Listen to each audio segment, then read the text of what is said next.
Why did 2012's John Carter flop so hard? It is not a great movie, but it does have some genuinely good elements. What doomed this film? Was it the strange decision to cram multiple different openings into the beginning? Was it the underwhelming acting of the film's leading man? Beans. Was it Disney's decision to abandon their plans for turning the John Carter series into the next Star Wars in order to just buy Star Wars?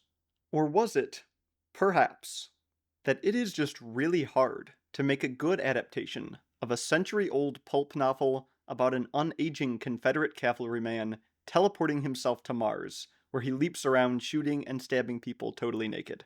And if you're trying to figure out whether it's him or his opponents who are the naked ones, it's everybody.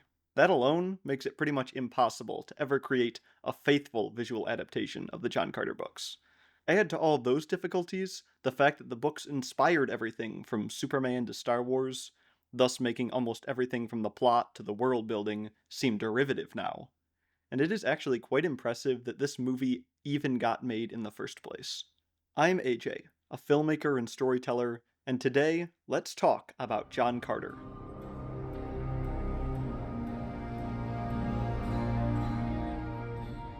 What did it do well? What did it do poorly? And what were the missed opportunities, creative blunders, and corporate decisions that doomed this franchise? Be warned, spoilers ahead. First of all, there are some genuinely good aspects to this movie. The visual effects have held up quite well, especially on the alien creatures like the Tharks, White Apes, and Woola. The score by Michael Giacchino is fantastic. It really captures the feeling of adventure and romance from the books.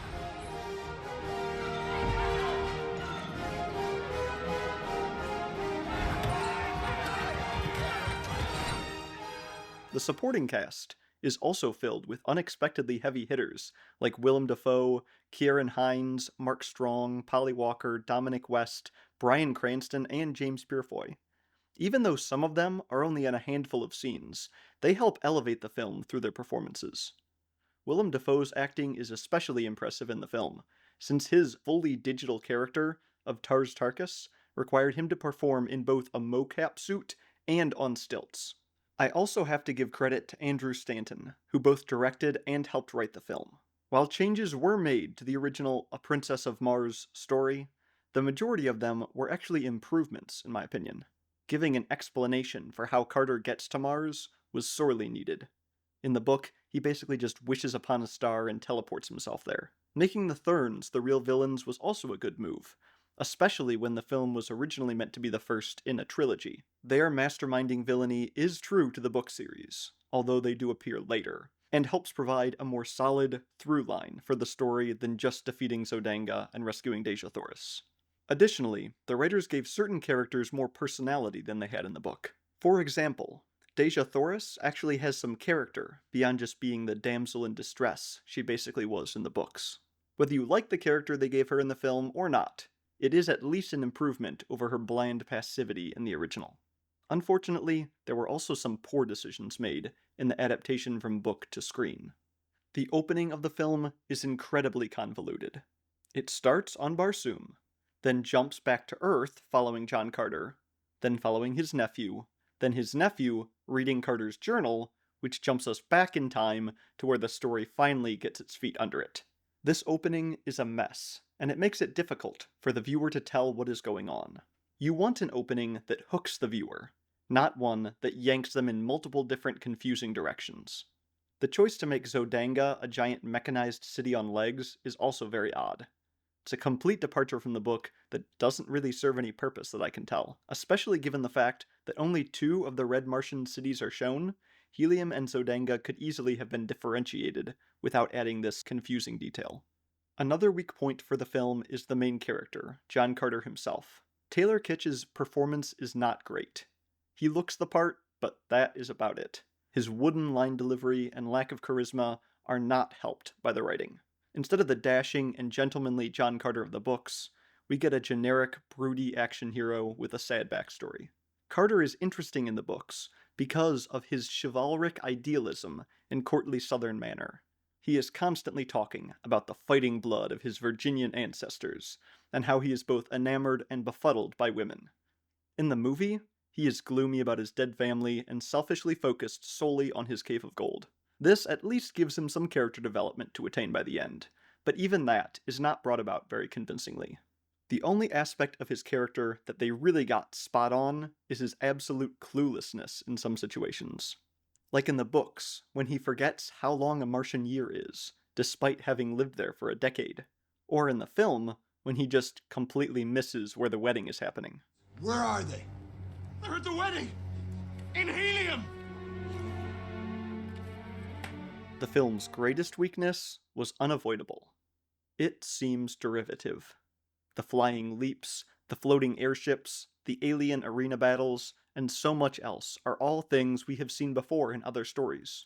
When the books were written, Edgar Rice Burroughs' world building was groundbreaking and exciting. But because it influenced so many subsequent comics, books, and movies, it no longer feels as fresh. After 100 years of being borrowed from, the story just didn't have the same resonance it originally possessed. Even the greatest adaptation would have struggled to overcome this inherent flaw. And so we have John Carter, an overall okay movie that shines in some areas and seriously struggles in others. There have been plenty of mediocre movies that fared far better, though. What caused John Carter to flop as hard as it did? Part of the film's failure can be chalked up to its bloated production costs. Already high production costs were driven upwards by reshoots, and, once you add in all the money required for marketing, estimates are that the film would have had to make around $600 million worldwide just to break even. Instead, it made $284 million, resulting in a major loss for Disney. Few films make the kind of money necessary to be profitable at that level of production costs, and John Carter just wasn't up to the challenge. The marketing for the film is also a major culprit. Despite the massive amounts spent on marketing, this film was not advertised well. Take the title, for example. The book title of A Princess of Mars was rejected because the filmmakers worried that boys would not want to go see a princess movie. The new title, John Carter of Mars, was then changed to just John Carter because recent films that had Mars in the title had not done well at the box office.